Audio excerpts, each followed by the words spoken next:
네, 안녕하십니까. 러너인바입니다. 날씨가 요즘에 정말 추워서 거의 매일 영하로 떨어진 날씨인데요. 이런 날씨에는 사실 바깥으로 나가기가 조금 무섭습니다. 문 밖에 나가는 순간 찬바람이 얼굴을 때리는 건 둘째치고 첫 발을 내디는 순간부터 뭔가 신발이 더 딱딱해진 느낌을 받을 때가 있습니다. 분명히 여름에는 되게 말랑말랑했던 신발이었던 것 같은데 겨울만 되면은 쿠션이 죽어버린 것 같은 느낌. 기분 탓만은 아닙니다. 물론 신발이 실제로도 더 단단해지는 경우가 많습니다. 우리는 겨울에 본능적으로 더 부드러운 신발을 찾게 되는데요. 매장에 가서 손으로 꾹꾹 눌러보기도 하고 아니면은 정말 말랑말랑하다는 신발들을 찾아서 사오곤 합니다. 오늘 제가 가져온 데이터를 보시면은 여러분들이 그런 신발들을 고를 때 조금이나마 더 현명하게 고르실 수 있을 거라고 생각합니다.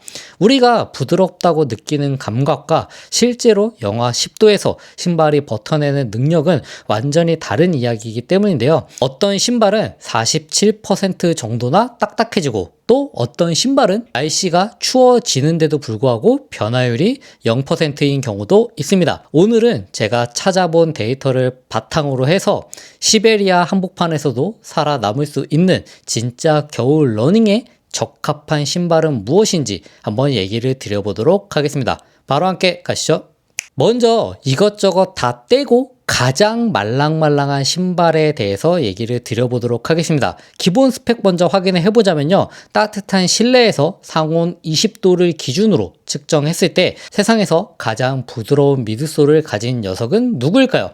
여기서 우리가 사용하는 단위는 슈어 A 경도입니다. 이거는 이런 측정기를 사용해서 측정하고요. 그 다음에 HA로 표시하기도 합니다. 앞으로는 편의상에 따라서 그냥 경도 혹은 수치로 표현하겠습니다. 숫자가 높으면 지우개처럼 딱딱한 것이고 숫자가 낮으면 마시멜로처럼 부드러운 것입니다. 제가 이 제품을 한번 측정하는 거를 쿠팡에서 사려고 보니까 한 7만원, 8만원 정도만 하더라도 충분히 신뢰도가 있는 제품들을 팔고 있었습니다. 그 끝이 뾰족하냐, 그러니까 단단한 물질 같은 경우에는 뾰족한 바늘 같은 걸 하고요. 그 다음에 좀 상대적으로 말랑말랑한 것 같은 경우에는 둥근 걸 사용해서 푹 찔러가지고 누른 다음에 너무 강하진 않게 하라고 합니다. 푹 찔러갖고 한 다음에 거기서 수치를 알려주는 값입니다. 보통 일반적인 러닝화에서 30에서 40 정도가 나오는데 오늘 제가 알려드리는 이 리스트에 있는 것들은 대부분 다 한 자릿수나 혹은 10 초반 정도가 많습니다. 그만큼 말랑말랑한 신발들이 러닝화들이 요즘에 많이 나오고 있다는 걸 의미합니다. 첫 번째로 1위는요. 서커니의 엔돌핀 트레이너이고 5.9입니다. 그리고 2위는요. 엔돌핀 엘리트 2고요. 6.5입니다. 수치가 5점대라는 거는 사실상 신발이라기보다는 발바닥에 메모리 폼 베개를 붙여놓은 것과 같은 수준입니다. 실제로 그 메모리 폼이나 이런 걸 재보면은 5 근처가 나온다고 합니다. 지면의 충격을 그냥 흡수해 놓고 싶다면은 이게 정답입니다. 그 다음부터 상위권을 점령한 브랜드는 바로 뉴발란스의 제품들입니다. 차트를 보면 거의 뉴발란스가 3, 4, 5, 6위 거의 다 차지하고 있는데요. 3위는요. SC 엘리트 트레이너 V3 8.8, 그 다음에 프레시폼 모어 V6가 9.5, 그 다음에 프로펠 V5가 9.8입니다. 심지어 신작인 레벨 V5나 페이서 V2도 10점대 초반에 머물러 있습니다. 뉴발란스의 방향성은 확실한데요. 무조건 부드럽게 기포를 많이 넣어서 구름 위를 걷는 듯한 느낌, 그리고 착화감을 만드는데 사활을 걸고 있다고 할 수 있습니다. 편안한 착화감.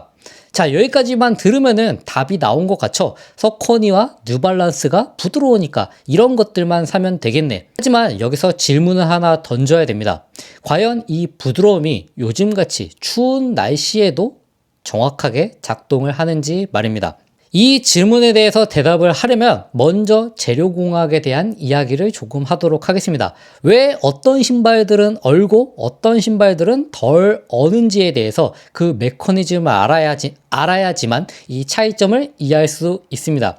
러닝화 미드솔은 크게 요즘에는 두 가지로 나뉩니다. 바로 첫 번째 EVA와 그 다음에 두 번째 페바 소재입니다. EVA 소재는 전통적인 소재입니다. 싸고 튼튼합니다. 하지만 치명적인 단점이 있는데요. 분자 구조상 온도가 내려가면은 서로 꽉 뭉치면서 수축해 버리게 됩니다. 비유하자면은 지방이 없는 퍽퍽한 살코기에 가깝습니다. 그래서 이게 온도가 내려가면은 급격하게 성질이 변하게 됩니다. 그래서 가성비의 러닝화들이 겨울에 벽돌처럼 느껴지는 이유라고 할 수 있습니다. 두 번째로 페바폼 같은 경우에는 요즘에 나오는 슈퍼폼들이네요. 질소나 이산화탄소를 주입해서 뻥튀기를 하는 방식입니다.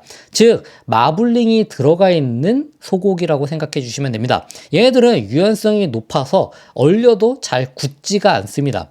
그래서 예리한 구독자분들은 이미 눈치채셨을 것입니다. 아까 상위권에 있던 뉴발란스의 프레시폼 EVA를 베이스로 하거나 혹은 블렌딩한 소재가 많습니다. 그래서 여기서 뉴발란스의 반전이 일어나게 됩니다. 제가 지금 보여드리는 데이터는 제가 가장 충격을 받았던 데이터이자 오늘 영상의 하이라이트라고 할 수 있습니다. 뉴발란스의 퓨어셀 레벨 V4입니다. 이 신발을 냉동실에 20분간 넣고 다시 경도를 재면은 바로 결과가 어땠을까요? 경도가 무려 47.1%나 증가했습니다. 다른 슈퍼폼들이 페바폼을 사용한 것들이 5% 혹은 6% 변할 때 혼자 47% 딱딱해졌습니다. 물론 5%나 6%가 극히 낮은 수치에 포함되긴 합니다. 평균값은 대략 20% 정도였습니다. 화학적으로는 완전히 결빙된 것에 가깝다고 할 수 있는데요. 소재가 추위에 못 견딘 거라고 할 수 있습니다. 그러면은 이거는 겨울에 못 신는 것인가? 라고 생각하면요. 아닙니다. 그거는 반전이 조금 있습니다. 47%나 딱딱해졌는데도 최종 경도 수치가 12.5입니다. 이게 무슨 소리냐면요. 애초에 초기값이 8.5였기 때문에 위에 제가 얘기 드렸던 것처럼 8.5 정도로 말도 안 되게 말랑말랑했기 때문에 반토막이 나도 여전히 다른 브랜드의 상온 상태만큼 부드럽다는 것을 의미합니다. 소재 자체는 추위에 약해서 엄청나게 변했지만 설계 단계부터 극단적인 부드러움을 이미 확보해놨기 때문에 얼어봤자 웬만한 신발보다 말랑말랑한 것입니다. 그래서 뉴발란스가 사실 이렇게 추위에 약한 것은 맞다. 하지만 애초에 처음부터 부드럽기 때문에 단단해져도 다른 신발들에 비하면 가볍다는 것이 사실입니다. 하지만 신발의 물성이 너무나도 많이 변하는 것은 사람들에게, 러너에게 영향을 줄 수밖에 없는데요. 그래서 처음부터 끝까지 컨디션이 똑같은 것을 원한다 라는 분들이 계실 겁니다. 그래서 변화가 적은 것들에 대해서 제가 알려드려 보도록 하겠습니다. 물리적인 법칙을 무시하고 상대적으로 덜 어는 신발들, 그래서 덜 딱딱해지는 신발들입니다. 사실 이게 수치가 조금 오차가 있을 수는 있겠지만 말이 안 되는 수치 0%가 바로 미즈노의 웨이브 리벨리온 프로 3입니다. 바로 변화율이 제로인데요. 냉동실에 넣었다가 뺐는데 그 전 수치와 수치가 똑같습니다. 이거는 미드솔이 거의 변하지 않았다는 걸 의미합니다. 그리고 이 변화율이 적은 수치들을 리스트를 살펴보면은 익숙한 이름들이 보이기 시작합니다. 나이키의 베이퍼플라이 4, 그 다음에 아디다스의 아디오스 프로 4, 그 다음에 아식스의 메타스피드 도쿄, 그 다음에 서코니의 엔돌핀. 이른바 각 브랜드의 대장급 슈퍼 신발들부터 레이싱화들부터 전부 변화가 6% 미만이라고 할 수 있습니다. 이 얘기는 아까 얘기 드렸던 것처럼 페바폼을 사용함으로 해서 좋은 폼을 사용함으로 해서 그 차이가 적다고 할 수 있습니다. 즉 비싼 값을 한다고 할 수 있습니다. 제가 얘기 드렸던 뉴발란스 레벨 V4는 47%나 차이가 난다고 얘기를 드렸습니다. 그래서 뉴발란스 자체가 겨울의 쥐약이구나 라고 생각하실 수도 있지만 아닙니다. 뉴발란스라고 다 그런 게 아닙니다. 뉴발란스 중에서도 SC 엘리트 V4 같은 경우에는 이번에 페바폼을 거의 100% 사용한 것으로 알고 있습니다. 이 신발들 같은 경우에는 똑같이 변화율이 6%입니다. 다른 뉴발란스 신발들이 40% 정도의 변화율을 가져갈 때 이 제품 같은 경우에는 소재가 페바 위주로 사용했기 때문에 어떤 폼을 썼느냐가 겨울철 러닝 신발의 그런 경도의 변화에 중요하게 영향을 줬다고 할 수 있습니다. 자, 그렇다면은 아까 제가 말랑거림의 순위로 봤을 때 10등 내에도 들지 못한 신발들인데도 불구하고 많은 분들이 그리고 제가 좋아하는 신발들이 있습니다. 바로 나이키의 알파플라이 3와 푸마의 디비에이트 엘리트 3입니다. 그래서 알파플라이 3는 어느 정도 수치를 갖고 있을까요? 제가 오늘 소개시켜 드렸던 부드러운 신발 탑 10에 이 신발들이 없는 이유는 간단합니다. 역설적이게도 이 신발들은 단단하기 때문입니다. 나이키의 알파플라이 3는 바로 수치가 18.1입니다. 아까 1등한 서커니의 5.9보다 무려 3배나 단단합니다. 물론 이거를 배수로 나타내기엔 조금 오류가 있을 수 있겠지만요. 그 다음에 푸마의 디비에이트 나이트로 엘리트 3는요. 이게 밑창 쪽과 그 다음에 위쪽이 경도가 다른데 위쪽은 15이고 밑창 쪽은 18입니다. 이 차트에서 완전 하위권, 즉 단단함의 영역에 있는 신발들에 가깝다고 할 수 있습니다.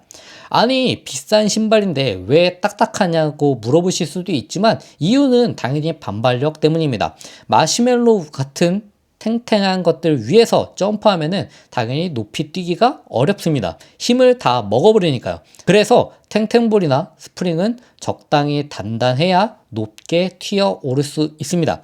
그러니까 겨울에 이 신발들을 신을 때는 쿠션이 죽었나 라고 생각하지 마시고 너무 단단하다고 생각하지 마시고 기록을 깨려고 이렇게 단단하게 만들었구나 라고 이해해 주시면 좋을 것 같습니다. 자, 이제 신발을 선택하는 것과 관련해서 제가 최종적으로 한번 팁을 드려보도록 하겠습니다.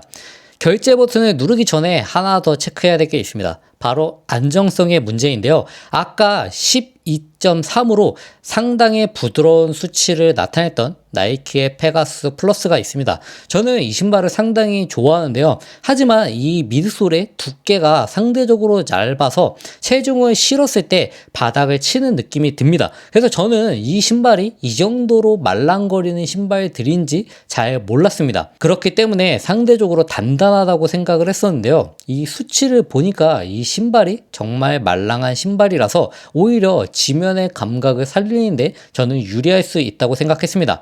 반면에 서콘이나 뉴발란스 모어처럼 두껍고 물렁한 신발들은 겨울철 마른 땅에서는 괜찮지만 빙판길이나 눈길에서는 상당히 그 안정성이 떨어질 수 있습니다. 그러니까 눈 온 다음날 길이 얼었을 때 너무 말랑거리는 신발은 조금은 쥐약일 수도 있습니다. 자, 그래서 긴 영상 3줄로 요약을 드려보도록 하겠습니다. 첫 번째, 따뜻한 헬스장이나 영상의 날씨에서 뛸 때는 고민할 것도 없이 말랑말랑한 신발들이 저는 좋다고 생각합니다. 서코니의 엔돌핀 트레이너나 아니면은 여타 다른 제품들, 그리고 에보 SL도 상당히 말랑한 측에 속했고, 그리고 두 번째, 영하 10도의 한강이나 겨울 마라톤 대회를 나간다면은 돈을 조금 더 주더라도 페바폼이 들어간 녀석들, 즉 변화율이 6% 미만인 애들을 고르는 게 저는 좋다고 생각합니다.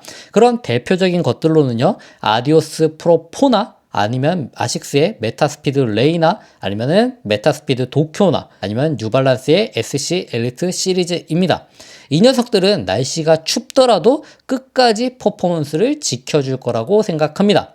그리고 세 번째, 기록주를 뛰고 싶다면 부드러움은 포기하고 알파플라이 3나 푸마 엘리트 3 같은 단단한 스프링을 신는 것도 저는 나쁘지 않다고 생각합니다. 그리고 반발력과 어느 정도의 말랑거림과 그리고 기온의 변화에서 강한 강점을 가지고 있던 거는 푸마의 페스타일 3도 포함이 됐었습니다. 다음 겨울철에는 당연히 이런 신발들은 더 단단하게 느껴질 수 있다는 걸 감안하시면 됩니다. 저는 데이터는 거짓말을 하지 않는다고 생각합니다. 다만 우리가 그 데이터를 해석할 줄 알아야 내 몸에 알맞은 장비를 찾을 수 있다고 생각합니다. 오늘 영상은 여러분들이 겨울철 러닝을 할 때 조금 더 건강하게 그리고 꾸준히 할 수 있도록 좋은 러닝화를 선택할 수 있는 팁을 드리고자 얘기를 드렸습니다. 그리고 각각의 그 신발들의 선호도도 다르실 텐데요. 여러분들이 신고 계신 러닝화가 겨울철에 어떻게 바뀌었는지, 나는 평소에는 이렇게 느꼈는데 날씨 추운 날에는 이렇게 느꼈다라는 차이점이 있으신지 한번 공유해 주시면 좋을 것 같습니다. 저는 요즘에 사실 겨울철이기 때문에 말랑말랑한 것들을 많이 신었는데, 오히려 그런 말랑말랑하고 좋은 신발들이, 그런 좋은 소재를 사용한 것들이 상대적으로 덜 딱딱해진다는 것을 보고 사실은 깜짝 놀랐습니다. 저는 말랑말랑한 것일수록 더 쉽게 단단해질 것이라고 생각했기 때문이죠. 오늘 여러분들이 조금 갖고 있던, 저만 그렇게 생각한 거일 수도 있지만, 이런 편견들이 조금은 깨지셨길 바라면서 이상 러너앤바였고요. 제가 다음에 또 재밌는 내용, 좋은 정보로 찾아오도록 하겠습니다. 감사합니다.